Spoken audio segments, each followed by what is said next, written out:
Cutting through the island of Sumatra is the Batanghari River, a vast, ancient waterway that holds centuries of history and local lore along its banks. If you travel along those banks, you will eventually find a traditional Jambi wooden stilt house, the exact kind of intimate space where these regional stories are passed down. Inside one of these homes, a grandmother named Mak Uo sits weaving rattan. Beside her, her young grandson, Rendi, settles into bed and asks a familiar question. Why are there always two white swan statues standing together by the water? Mak Uo sets her weaving aside.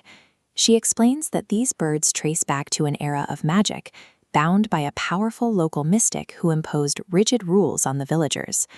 The twin stone figures visible outside his window are physical monuments to a lesson the community learned long ago. Generations ago, two human lovers defied the strict social customs of their village. In response, a powerful mystic punished them, trapping them in the bodies of two white swans. This diagram illustrates the mystic's specific condition to break their curse.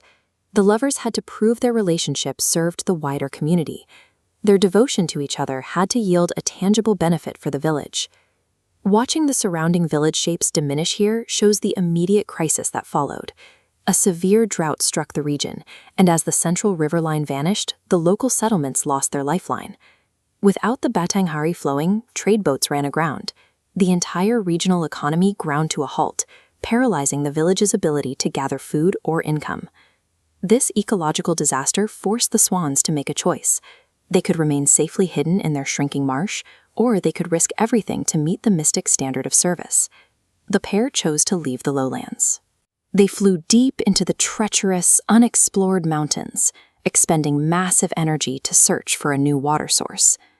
After days of exhausting flight, they finally found it. Tucked high within the peaks sat a massive, untouched freshwater spring. Locating the water was only the first step. The swans immediately had to navigate back down to the lowlands to guide the local elders up the mountain before the village succumbed to the drought. The hidden spring was useless to the villagers as long as they remained in the mountains. They had to survive the return trip to share what they had found. On their descent back to Jambi, a sudden, violent storm rolled in. A wall of wind and driving rain intercepted them mid-flight, forcing them to fight for every inch of progress. The female swan, her energy already depleted from the long search, began rapidly losing altitude from pure exhaustion. Seeing her falter, the male swan banked directly above her. He used his wingspan as a physical shield, taking the brunt of the storm himself so she could stay in the air. Bruised and soaked, they successfully reached the settlement. They led the village leaders to the highland spring, allowing the community to dig a new channel that restored the Batanghari's flow. By absorbing the force of the storm, the male swan ensured they both reached the village. This allowed the secret of the spring to be shared in time to save the community, rather than being lost in the mountains. That night, as the exhausted swans rested in their marsh, a warm golden light filled the area. The mystic reappeared. He declared that their willingness to risk their own lives to save the river valley had successfully fulfilled his conditions. The curse was broken.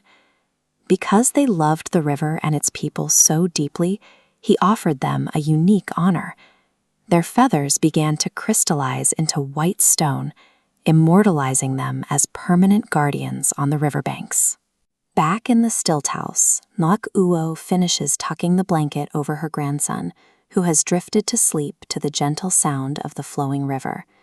Rendi drifts off with a new promise to himself. He will look for ways to help his own neighbors, mirroring the very lesson Mak Uo just shared. Fast forward many years to a bright morning in modern-day Jambi. That sleeping grandson, Rendi, is now an adult working as a local tour guide, standing proudly right next to the Angso duo statues. He spends his afternoons recounting the exact same story his grandmother taught him to crowds of children and tourists alike. The story does its work through Rendi's own actions, from his years of volunteering in the village to his current role as the enthusiastic voice of the river for every traveler he meets. By keeping the narrative alive at the water's edge, these stone figures serve a purpose. They remind every passerby that the river's flow depends on the same spirit of protection that the swan showed during the storm.